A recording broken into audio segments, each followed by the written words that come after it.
Belum lama ini pelaku penyebaran video mirip Gisel yang viral ditangkap kepolisian dari Subdit Cybercrime di Treskrim Suspolda Metro Jaya pada Rabu 12 November 2020.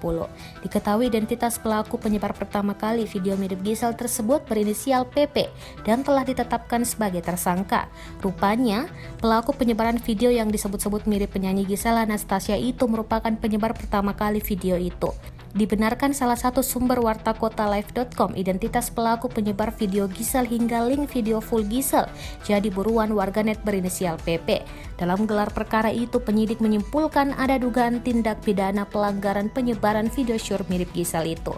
Pemilik akun Twitter ini yang menyebarkan video mirip Gisel itu pertama kali dan sudah ditangkap, inisialnya PP, kata sumber tersebut di Polda Metro Jaya pada Kamis 12 November 2020. Penyidik menambahkan PP sudah ditahan setelah ditetapkan sebagai tersangka.